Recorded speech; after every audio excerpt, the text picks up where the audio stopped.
Hello student, सबसे पहले आप सभी को मेरा प्यार भरा नमस्कार। आशा है कि आप सबने अब तक कल जो प्रश्न हमने दिए थे वो पूरे कर लिए होंगे। अगर नहीं किए हैं तो आपके लिए परेशानी हो सकती है। जो कल प्रश्नों की वीडियो डाली थी वह बहुत महत्वपूर्ण थी। ठीक है, आज हम आपके लिए ऑर्गेनिक केमिस्ट्री के कुछ प्रश्न लेकर आए हैं। यूपी बोर्ड की दृष्टि से ये प्रश्न भी बहुत ज़्यादा महत्वपूर्ण है। परीक्षा में जाने से पहले आप इन सभी प्रश्नों को अवश्य कर लें। आइए चलते हैं आज हम ऑर्गेनिक केमिस्ट्री के प्रश्नों की ओर। तो जैसा कि पहला चैप्टर है हेलो एल्केन, इसमें हमने हेलो एल्केन्स के बस चैप्टर के जो क्वेश्चन हैं वो थोड़े से लिखे हैं, लेकिन बाकी सारे जो चैप्टरों के क्वेश्चन हैं वो सब एक ही जगह मिक्स कर दिए हैं, अलग अलग चैप्टर वाइज नहीं दिए हैं। ठीक है, इसमें आपको शॉर्ट और लॉन्ग क्वेश्चन दोनों दिए जाएंगे। जैसे कि हेलो एल्केन में पहला क्वेश्चन है जिसका नाम है प्रयोगशाला में शुद्ध एथिल ब्रोमाइड, प्रयोगशाला में शुद्ध एथिल ब्रोमाइड बनाने की विधि का सचित्र वर्णन कीजिए। ठीक है, ये करना है। संबंधित अभिक्रिया अर्थात समीकरण भी लिखिए। ये करना है आपको एथिल ब्रोमाइड C2H5Br, और इसको संबंधित जो इससे बनाने की रिएक्शन है वो भी आपको करनी है, और इसका एक आध यूज वगैरह पढ़ना। और इसमें जो मोस्ट है ये है SN1 और SN2। क्या लिखा है? SN1 और SN2 अभिक्रिया पर टिप्पणी लिखो। साथ में इसकी रासायनिक क्या लिखनी है? समीकरण लिखनी है। तो आप जानते हैं SN1 और SN2 कौन देता है? न्यूक्लियोफिलिक सब्स्टिट्यूशन रिएक्शन होती है। ये न्यूक्लियोफिलिक के नाम से भी आ सकती है कि न्यूक्लियोफिलिक सब्स्टिट्यूशन रिएक्शन क्या होती है? हिंदी में बोली तो नाभिक स्नेही। ठीक है, SN1 कौन देता है? आप जानते हैं, हमने पढ़ाया होगा शायद क्लास में कि SN1 अभिक्रिया क्या होती है और SN2 अभिक्रिया क्या होती है। SN1 जो अभिक्रिया है वो 2 स्टेप में होती है, SN2 अभिक्रिया 1 स्टेप में होती है। SN1 अभिक्रिया 2 स्टेप में तो होती है, लेकिन कौन देता है सबसे ज़्यादा? सबसे ज़्यादा SN1 अभिक्रिया देते हैं टर्सरी हैलाइड। ठीक है, और SN2 अभिक्रिया जो देते हैं प्राइमरी हैलाइड सबसे ज़्यादा देते हैं। ध्यान रखेंगे और रिएक्शन कर लेना। SN2 अभिक्रिया जो होती है इसका पहला पद स्लो होता है, दूसरा फास्ट होता है। स्लो स्टेप में बनता है कार्बन कैटायन, ठीक, जिसे कार्बन धनायन बोलते हैं हिंदी में, और वही स्टेप कहलाता है वेग निर्धारण पद, इंग्लिश में बोलते हैं रेट डिटर्मिनेशन स्टेप। ठीक, सेकंड स्टेप इसका फास्ट होता है जिसमें न्यूक्लियोफाइल अटैक करता है SN1। अब आता है हमारा SN2। SN2 अभिक्रिया हमारी कितने स्टेप में होती है? 1 स्टेप में होती है। वही हमारा स्लो होता है और वही हमारा फास्ट होता है।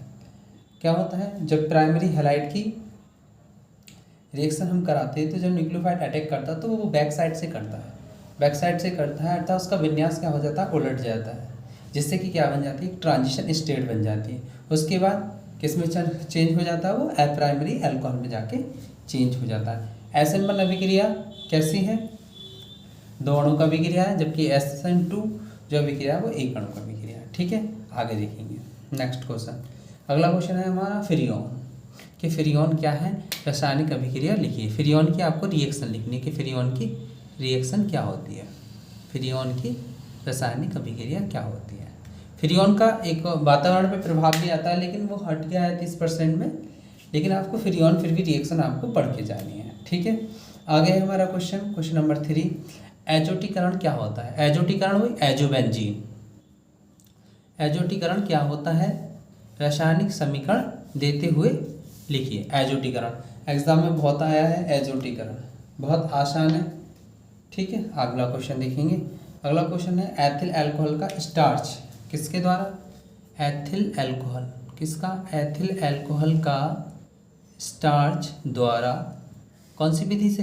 किण्वन विधि, निर्माण की विधि लिखनी है आपको, और उसके रासायनिक गुण करने हैं, ये करना है आपको, और अल्कोहल के उपयोग भी आपको करने हैं।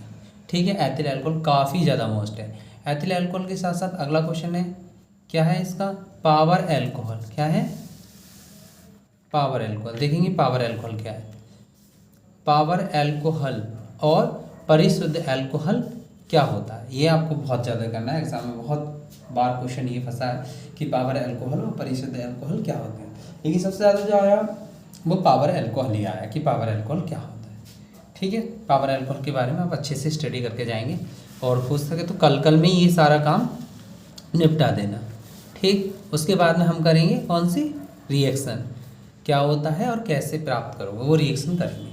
अब देखेंगे जल गैस, वाटर गैस तो आपने पढ़ा होगा, कार्बन मोनोऑक्साइड और हाइड्रोजन का मिश्रण जो होता है वो वाटर गैस कहलाता है।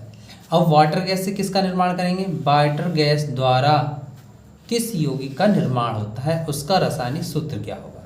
वाटर गैस का रिएक्शन करेंगे, आप जानते हैं किस किस की उपस्थिति में होती है, नहीं जानते तो आपको पढ़ना है, तैयार करना है क्वेश्चन। ठीक है, वाटर गैस वाला कि वाटर गैस से वैसे जो बनती है मैथिल अल्कोहल बनती है, उसके निर्माण की आपको विधि करनी है। ठीक है, क्वेश्चन नंबर 8 में देखेंगे, काफ़ी ज़्यादा इम्पोर्टेंट है, काफ़ी बार आया है ये। क्या लिख रहा है, मैथिलिक स्प्रिट क्या होता है, स्प्रिट के बारे में पढ़ेंगे मैथिलिक। आगे उससे भी ज़्यादा मोस्ट है जिसका नाम है हमारा फिनॉल। फिनॉल क्या होता है, फिनॉल बनाने की विधि आई है, कौन सी विधि आई है आपको, फिनॉल बनाने की कौन सी, क्यूमीन विधि। कौन सी विधि करनी है आपको, क्यूमीन विधि का सचित्र वर्णन कीजिए, इसके कुछ रासायनिक गुण निम्नवत होने चाहिए। जो रासायनिक गुण करने हैं वो इस प्रकार से करने हैं जो उसने एग्जाम में देगा आपको।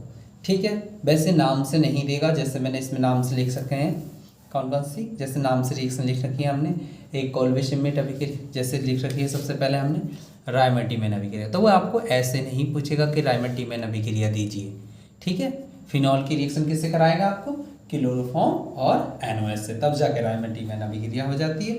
ठीक है, ऐसी अगली रिएक्शन है ये गाटरमान, ये भी फिनॉल से रासायनिक गुण से संबंधित है, ये भी फिनॉल के रासायनिक गुण से संबंधित है। लीवरमैन अभिक्रिया ये भी, और फिडरक्राफ्ट अभिक्रिया ये भी किससे संबंधित है, आपके फिनॉल से संबंधित है। इसलिए ये फिनॉल के रासायनिक गुणों में हमने आपको दे रखी है, वैसे भी मोस्ट है ये, और इसके रासायनिक गुण में इसलिए लिखा है कि आसानी से आप कर पाए। नेक्स्ट क्वेश्चन है हमारा, नेक्स्ट क्वेश्चन क्या है देखेंगे, phenol, very very most question है ये, जिसका नाम है 10 नंबर का क्वेश्चन। फिनॉल एथिल अल्कोहल से अधिक अम्लीय है, क्यों, स्पष्ट कीजिए। क्या लिखा है इसमें, फिनॉल एथिल अल्कोहल से अधिक अम्लीय है, क्यों, यह आपको स्पष्ट करना है। बहुत आसान है, आप दिखा सकते हैं इसकी, पहले तो आप pH वैल्यू लिखेंगे दोनों की। ठीक है, और फिनॉल का आप दिखाएंगे रेजोनेंस, क्योंकि फिनॉल हमारा क्या करता है, रेजोनेंस प्रदर्शित करता है। आप उसको बताएंगे कि रेजोनेंस कैसे प्रदर्शित करता है, तब जाके इसका और रिएक्शन देंगे दो, फिनॉल की और किसकी, अल्कोहल की, तब जाके इसमें पता चलेगा कि वो H निकाल के, कौन, अल्कोहल H निकाल देता है तो फिनॉक्साइड एथिऑक्साइड बनाता है, और फिनॉल क्या निकाल देता है, जब अपना H निकाल देता है तो क्या बनाता है, फिनॉक्साइड बनाता है, और जो फिनॉक्साइड होता है वो क्या प्रदर्शित करता है, अनुनाद। अगला क्वेश्चन है हमारा, पिक्लिक अम्ल, वेरी वेरी मोस्ट इंपोर्टेंट है, जिसका नाम है पिक्लिक अम्ल। पिक्लिक अम्ल क्या होता है ये देखेंगे। ठीक है, पिक्लिक अम्ल पर टिप्पणी आती है, सही बात तो ये, पिक्लिक अम्ल क्या होता है, पिक्लिक अम्ल को अम्ल क्यों कहते हैं, ये भी क्वेश्चन आता है कभी कभी। ठीक है, अगला क्वेश्चन है हमारा, निम्नलिखित यौगिकों को अम्ल की बढ़ती हुई प्रभाव, ये आपका ऑब्जेक्टिव में फंसेगा ये वाला जो क्वेश्चन है। ठीक है, क्या लिखा हुआ है, ये लिख रहा है फिनॉल, ऑर्थोक्रिशॉल, मेटाक्रिशॉल, और इधर लिखा है पैराक्रिशॉल। क्या लिखा है, पैरा, चौथा नंबर हमारा है पैराक्रिशॉल, 14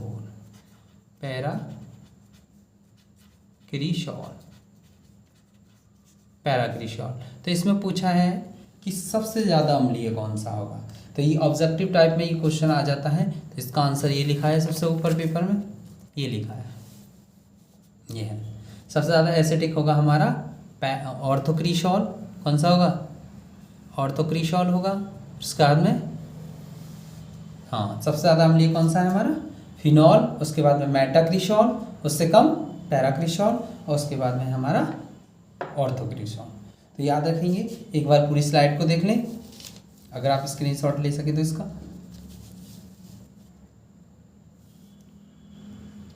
ठीक है, आगे देखेंगे नेक्स्ट पेज, क्वेश्चन नंबर 12 हो गए हमारे। 12 के आगे देखिए क्वेश्चन नंबर 13 में क्या पूछा गया आपसे? 13 में पूछा गया एथिल अल्कोहल के निर्जलीकरण द्वारा डाई एथिल ईथर का निर्माण कैसे करेंगे। तो आपको क्या करना है, डाई एथिल ईथर का निर्माण करना है। डाई एथिल ईथर का फॉर्मूला तो आप जानते ही क्या होता है, और डाई एथिल ईथर के यूज भी आप पढ़ के जाएंगे। ठीक है, निर्माण की कौन सी विधि पढ़नी है आपको? एथिल अल्कोहल की हम रिएक्शन कराते हैं कितने डिग्री पर? 140 डिग्री सेंटीग्रेड पर। किसकी उपस्थिति में? सांद्र H2SO4 की उपस्थिति में। ये वाला क्वेश्चन तो बनता है हमारा डाई एथिल ईथर। ठीक है, इसके बनाने की विधि पूरी पढ़ के जानी है और इसके गुण भी पढ़ के आगे रिएक्शन रासायनिक गुण में कौन कौन सी रिएक्शन कैसे आ सकती हैं? डाई एथिल ईथर की ठंडे तथा गर्म HI से अभिक्रिया और प्रकाश तथा अंधेरे में क्लोरीन से अभिक्रिया किसकी करनी है आपको? डाई एथिल ईथर की। Very very most important question, very very most, बहुत आता है एग्जाम में डाई एथिल ईथर का ये। ठीक है, नेक्स्ट क्वेश्चन पे चलते हैं जो अगले चैप्टर से संबंधित है। फॉर्मेल्डिहाइड। फॉर्मेल्डिहाइड बनाने की विधि करनी, कोई एक विधि लिखो और उसके निम्न रिएक्शन करनी है आपको। कौन सी रिएक्शन करनी है फॉर्मेल्डिहाइड बनाने में? बनाने की विधि तो कर ही लोगे आप। क्या करना है, अल्कोहल का ऑक्सीडेशन कर दो मैथिल अल्कोहल का, तो बन जाता है फॉर्मेल्डिहाइड। अब आपको इसमें कुछ रिएक्शन करनी है। रिएक्शन कौन कौन सी करनी है? देखो जो रासायनिक गुण में आएंगी, कौन सी आएंगी? एक कैनिजारो अभिक्रिया, नाम से नहीं देगा, सिर्फ ये देगा फॉर्मेल्डिहाइड की सांद्र NOH से अभिक्रिया। और ये भी ध्यान रखना है, ऑब्जेक्टिव में पूछ सकता है कि कैनिजारो अभिक्रिया कौन कौन से एल्डिहाइड देते हैं। ठीक है, तो आपको पता है फॉर्मेल्डिहाइड भी देता है और बेंजल्डिहाइड भी देता है और ट्राइक्लोरो एल्डिहाइड भी कैनिजारो अभिक्रिया देता है। जबकि कौन नहीं देता है आपकी अभिक्रिया? एसिटिक अम्ल और एसीटोन, एसिटिक अम्ल और एसीटोन तो है ही, और देता है हमारा एसिटिल्डिहाइड नहीं देता है। कौन सी अभिक्रिया? कैनिजारो अभिक्रिया। ये तीनों कैनिजारो अभिक्रिया नहीं देते हैं। जबकि तो ये आपको करना, और एक को रिएक्शन करनी है यूरोट्रोपिन रिएक्शन, कि अमोनिया की NH3 से अभिक्रिया करते हैं तो इसे क्या बोलते हैं आप? यूरोट्रोपिन अभिक्रिया। ठीक है, बैलेंस करने में बैलेंस नहीं होती, लेकिन 6-4 से इसको बैलेंस करते हैं, 64 से इसको बैलेंस करते हैं आप। ठीक है, तब जाके बैलेंस हो पाती है। नेक्स्ट रिएक्शन हम देखें, नेक्स्ट क्वेश्चन है हमारा एसिटिल्डिहाइड। एसिटिल्डिहाइड की योगात्मक अभिक्रियाएं देनी है, जिसमें आपको कौन सी अभिक्रिया लिखनी है? एल्डोल और टिशन को, एल्डोल और टिशन को अभिक्रिया देनी है। एल्डोल्डिहाइड की कौन सी? योगात्मक और टिशन को अभिक्रिया। आगे देखेंगे, और वेरी वेरी मोस्ट प्रश्न है आपका ये अगला क्वेश्चन नंबर 17। क्या है, क्या लिखा है? फैलिंग विलयन। क्या लिखा है? Question number 17। क्वेश्चन नंबर 17 में क्या करना है आपको? क्वेश्चन नंबर 17 में करना कुछ नहीं करना, ये लिखा है फैलिंग विलयन क्या है। फैलिंग विलयन और सिर्फ अभिकर्मक को आप किस प्रकार स्पष्ट करेंगे? तो फैलिंग विलयन आप जानते हैं CO, वो नहीं होता है। फैलिंग विलयन क्या होता है? ऐसे टॉलन अभिकर्मक क्या होता है? किस किस का मिश्रण होता है टॉलन अभिकर्मक? ठीक है, वो चीज़ लिखनी है। ऐसे सिर्फ बेस कैसे बनता है ये आपको लिखना है। इसमें इस पर टिप्पणी लिखने को लिए भी आती है और वैसे भी आपको आता है, एग्जाम बहुत आता है, याद जरूर करके जाएंगे। ठीक है, अगला क्वेश्चन है हमारा कि रोजन-मुंड अपचयन द्वारा या इटार्ड अभिक्रिया द्वारा, किसके द्वारा? ये लिखा है इटार्ड अभिक्रिया द्वारा बेंजल्डिहाइड का निर्माण कैसे करेंगे? बेंजल्डिहाइड बनाना है आपको, बेंजीन के ऊपर CHO से बोलते हैं बेंजल्डिहाइड। ठीक है, तो बेंजल्डिहाइड बनाने के लिए कौन कौन सी रिएक्शन यूज करनी है आपको? रोजन-मुंड अपचयन करना है, और क्या करना है आपको? इटार्ड अभिक्रिया द्वारा बेंजल्डिहाइड बनाना है।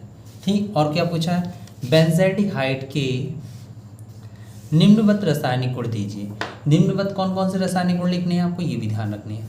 देखो ये लिखी है बेंजल्डिहाइड की रिएक्शन। अगर हम इससे रिएक्शन कराते हैं बेंजल्डिहाइड की, सेम सॉल्ट लेते हैं, क्या लेते हैं? बेंजल्डिहाइड लेते हैं और एसिटिक एनहाइड्राइड लेते हैं और सेम सॉल्ट लेते हैं। ठीक है, तो इससे रिएक्शन कराते हैं तो वो अभिक्रिया कहलाती है पर्किन अभिक्रिया। ये भी ध्यान रखेंगे।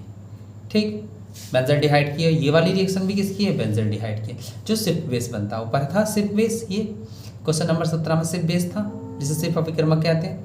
नीचे आया बेंजल्डिहाइड की, जब एनिलीन से अभिक्रिया कराते हैं तो सिर्फ बेस बनता है। ये भी किसकी रिएक्शन है आपकी? बेंजल्डिहाइड की। आगे जब बेंजल्डिहाइड की एसिटिल्डिहाइड से अभिक्रिया कराते हैं तो कौन सी अभिक्रिया होती है वो, किलेजन। ये भी इसके रासायनिक गुणों में आपको करनी है। ठीक है, आगे देखते हैं। अगला क्वेश्चन है हमारा किससे संबंधित है, ये हमारा संबंधित है फॉर्मिक अम्ल से। इसमें अम्ल रह गया लिखने से, यहाँ पर फॉर्मिक अम्ल किसके द्वारा बनाया जाता है, अम्ल फॉर्मिक अम्ल किसके द्वारा बनाया जाता है। तो फॉर्मिक अम्ल बनाने की एक विधि का वर्णन वो ग्लिसरॉल की उपस्थिति में जो करते हैं 110 डिग्री वाली वेरी वेरी मोस्ट रिएक्शन है, वो करके जाएंगे आप एग्जाम में फॉर्मिक अम्ल, और फॉर्मिक अम्ल की यूज भी पढ़ लेंगे। ठीक है, आगे देखेंगे। अगला क्वेश्चन है हमारा एसिटिक अम्ल बनाने की विधि का सचित्र वर्णन कीजिए तथा इसके लिए सिम्मेट अभिक्रिया, इसके रासायनिक गुणों में आपको कौन सी लिखनी है, सिम्मेट अभिक्रिया व HBZ अभिक्रिया देनी है। HBZ मतलब हेल्फलाट जेलस की अभिक्रिया, ये वाली करनी है हेल्फलाट जेलस की। अगला क्वेश्चन है हमारा क्वेश्चन नंबर 21 देखेंगे।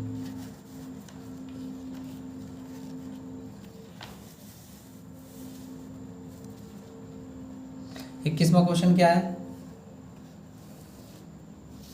देखो 21वां क्वेश्चन ये है, प्रयोगशाला में कटा हुआ है, यहाँ से में लिखेंगे, इसमें में नहीं है, यहाँ पर है प्रयोगशाला में नहीं है तो लिखना है। प्रयोगशाला में प्राथमिक एमीन हॉफमैन ब्रोमाइड अभिक्रिया द्वारा बनाओ, मतलब हॉफमैन ब्रोमाइड अभिक्रिया द्वारा आपको क्या बनाना है, प्राथमिक एमीन बनाना है। ठीक है, और कार्बिल एमीन अभिक्रिया हॉफमैन मस्टर्ड ऑयल अभिक्रिया को रासायनिक गुणों में लिखिए। अर्थात क्या करना है, हॉफमैन ब्रोमाइड अभिक्रिया द्वारा आपको प्राइमरी एमीन बनाना है। ठीक, और इसके रासायनिक गुणों में आपको लिखनी है कार्बिल एमीन अभिक्रिया और हॉफमैन ब्रोमाइड अभिक्रिया। ये अभिक्रिया मैंने नाम से तो लिखे लेकिन नाम से नहीं देगा, वो रीजेंट लिख के देगा। क्या देगा, रीजेंट लिख के देगा कि इसकी इससे रिएक्शन कराएंगे तब कैसे होगी।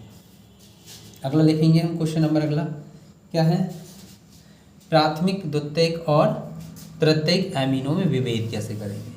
प्राथमिक द्वितीयक और तृतीयक एमीनों में विभेद बहुत ही आसान है, कर सकते हैं आप। अगला क्वेश्चन है हमारा प्राथमिक द्वितीयक और तृतीयक अल्कोहलों में विभेद। प्राथमिक द्वितीयक और तृतीयक अल्कोहलों में विभेद कैसे करेंगे।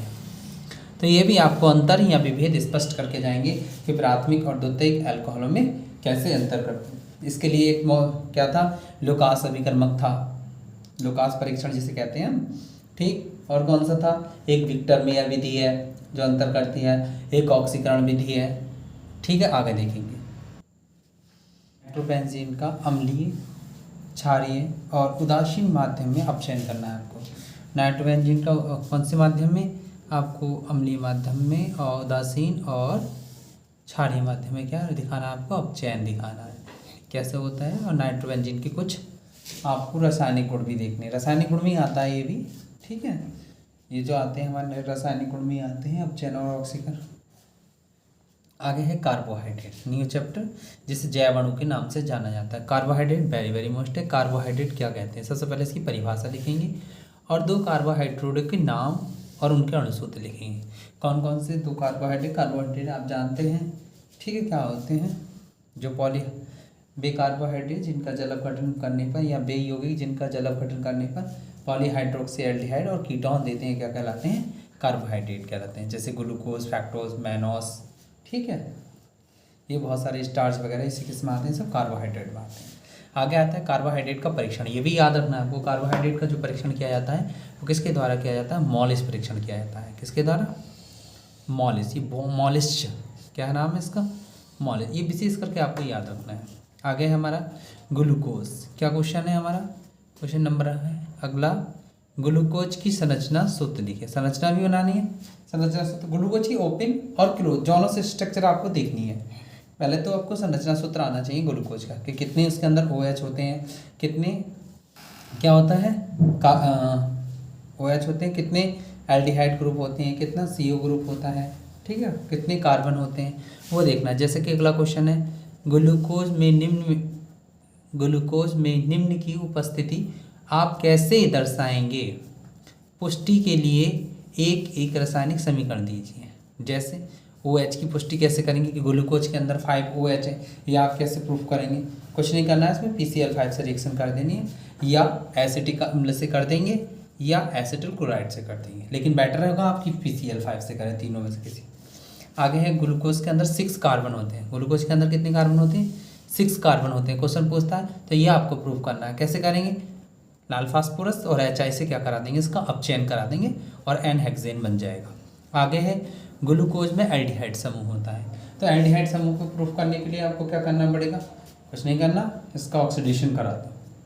ठीक है, ऑक्सीडेशन नाइट्रिक अम्ल की उपस्थिति में, और किसकी उपस्थिति में कराएंगे? वही K2Cr2O7 की उपस्थिति में ऑक्सीडेशन करा दोगे तो ग्लूकोनिक अम्ल बन जाएगा। आगे है इसके अंदर CO ग्रुप, कैसे प्रूफ करेंगे आप? CO ग्रुप है ग्लूकोज के अंदर, तो ये भी आपको प्रूफ करना है कि ग्लूकोज के अंदर ये क्या है, CO ग्रुप उपस्थित है। ठीक है, अगला क्वेश्चन हमारा चलता है ग्लूकोज से, कि ग्लूकोज का एक तो आता है हमारा ऑक्सीकरण बहुत आता है ग्लूकोज का, कि ग्लूकोज का ऑक्सीकरण हम कैसे करेंगे। ठीक, और एक आता है ग्लूकोज का अपचयन। तो ऑक्सीकरण करने के लिए विशेष करके याद रखना है आपको, क्या बनता है? ग्लूकोनिक अम्ल, वो ऑक्सीकरण करेंगे। और अपचयन करेंगे तो क्या बनेगा हमारा? साल्विटॉल। ये ध्यान रखिए। अगला क्वेश्चन है हमारा, क्या है अगला क्वेश्चन? ग्लूकोज की किसके साथ अभिक्रिया करानी है आपको? C6H5NH2 फेनिल हाइड्रोजन से अभिक्रिया करानी है। क्या बनता है वैसे? ओसाजोन बनता है, या ग्लूको ओसाजोन बनता है। ऐसे ये फैक्टोज में होती हैं सारी रिएक्शन ग्लूकोज के साथ साथ। तो आप ग्लूकोज की कर लेना, फैक्टोज की मत करना चाहें, लेकिन कर लोगे तो और ज़्यादा बेटर है। अगला क्वेश्चन है हमारा, एमिनो अम्ल को परिभाषित कीजिए और यह कितने प्रकार के होते हैं, प्रत्येक का उदाहरण सहित लिखो। एमिनो अम्ल कितने प्रकार के होते हैं ये भी आपको लिखना है, बहुत ज़्यादा इंपॉर्टेंट है। सबसे ज़्यादा मोस्ट जिसका नाम है प्रोटीन। क्या होता है? प्रोटीन्स क्या होते हैं? इनको संरचना की दृष्टि से स्पष्ट कीजिए और प्रत्येक संरचना का वर्णन कीजिए। और प्राइमरी, सेकेंडरी और टर्सरी और क्वार्टेनरी जो संरचनाएं होती हैं उनके बारे में आपको इसमें लिखना है और उनकी स्ट्रक्चर भी बनानी है। अगला क्वेश्चन है हमारा, जीविट्रायन और कौन सा? समविभव बिंदु। जीविट्रायन और समविभव बिंदु दोनों को आपको लिखना है। ठीक है, या दोनों पर किसी एक पर टिप्पणी आ सकती है, टिप्पणी लिख सकते हैं आप। ठीक है, आगे देखेंगे अगला क्वेश्चन क्या है हमारा। अगला क्वेश्चन है साबुन। सॉप पर जरूर पढ़ के आएंगे, सॉप के साथ आप मिसेल भी पढ़ेंगे कि मिसेल क्या है, लेकिन उससे ज़्यादा इम्पोर्टेंट है हमारा साबुन। साबुन बनाने की विधि का पूरा ही आपको वर्णन करके जाना है। रंग देने के लिए क्या करते हैं, खुशबू देने के लिए क्या करते हैं, और मोस्ट है इसकी रिएक्शन। ठीक है, आगे है हार्मोन्स क्या होते हैं, हार्मोन्स क्या होते हैं और इनका क्या क्या कार्य होता है, इतना पढ़ना है बस। थोड़ा और DNA के RNA के बारे में पढ़ना है। DNA की स्ट्रक्चर बनानी है पूरी। ठीक है, किसने इसकी खोज की? DNA RNA में अंतर पढ़ना है, और DNA फिंगरप्रिंटिंग और इसके उपयोग, जिसे अंगुली छाप भी बोलते हैं। DNA को क्या बोलते हैं? DNA फिंगरप्रिंट को अंगुली छाप भी बोलते हैं। अब दोबारा से एक बार और पुनः शुरू से एक बार स्लाइड को देख लेंगे, तो इसका स्क्रीनशॉट भी ले सकते हैं, बहुत स्लो देखेंगे। ठीक है, आगे देखेंगे इसके 6 नंबर के आगे लास्ट तक, बिल्कुल 7 से ये आपका लास्ट तक हो गया। ठीक है, ये 7 तक देख लिया था। अगला पेपर देखेंगे इसका, सेकंड पेपर 13 क्वेश्चन नंबर देखेंगे सबसे पहले। 13 के बाद में कौन सा आएगा ये देखेंगे। ठीक है, ध्यानपूर्वक, और ये सारे question very very most important है। ठीक है, और सारे के सारे ही करने हैं आपको, सारे क्वेश्चन जितने भी हैं ये आपके एग्ज़ाम की दृष्टि से ही सारे क्वेश्चन बनाए गए हैं। ठीक है, तो आपको सभी करने चाहिए, क्योंकि हम आपके लिए इतनी मेहनत कर रहे हैं तो थोड़ी आपको भी अपने पास होने के लिए मेहनत करनी पड़ेगी। बिगैर मेहनत के क्या रखा है। ठीक है, इसके आगे देखेंगे 23वां क्वेश्चन ये है। ठीक है, देख लिया। इसके आगे देखेंगे